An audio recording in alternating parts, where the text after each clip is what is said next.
சொல்றதா எனக்கும் அடிக்கடி நான் சொல்லிக்கிறதா, மனிதர்கள் நம்மளை குறித்து முடிவு செய்யக்கூடிய, தீர்ப்பு செய்யக்கூடிய, கருத்து சொல்லக்கூடிய எந்த விஷயமும் எதுக்கும் பலன் இல்லை.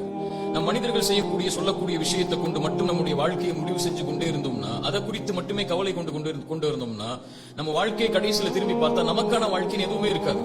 நல்லது செஞ்சாலும் இந்த உலகம் நம்மளை குறை சொல்லதான் போகுது பெரும்பான்மை. நம் தவறு செய்தாலும் நம்ம மீண்டு வரணும்னு சொல்லி பெரும்பான்மை விரும்பாது.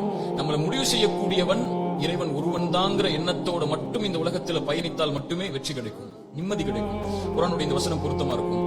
இன்னஹு மயத்தகி வயஸ்பிர் ஃபஇன்னல்லாஹ லா யுதீஉ அஜ்ரல் முஹ்சினீன். யார் இறையச்சத்தோடு பொறுமையை கடைபிடிக்கிறார்களோ, தக்குவா சபூர், மக்கள் விமர்சிக்கக்கூடிய, மக்கள் கருதக்கூடிய, மக்கள் எண்ணக்கூடிய, மக்கள் கருத்து சொல்லக்கூடிய எல்லா விஷயத்திலையும் தக்குவா சபூர் எங்கிட்ட இருக்குன்னா, ஃபஇன்னல்லாஹ லா யுதீஉ அஜ்ரல் முஹ்சினீன். நல்லா கவனிங்க, அந்த நல்லவர்கள் செய்யக்கூடிய எந்த நல்லறங்களுடைய விஷயத்தையும் இறைவன் வீணாக்குவதில்லை, இந்த உலகத்திலும் மறுமையிலும்.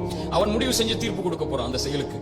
நல்லது செய்யறோம் நினைச்சு இறையச்சத்தோடையும், இறை பயத்தோடையும், பொறுமையோடையும் பயணித்தால் போதும். மக்களுடைய கருத்தை மறந்து இறை கருத்தை மட்டும் கவனத்தில்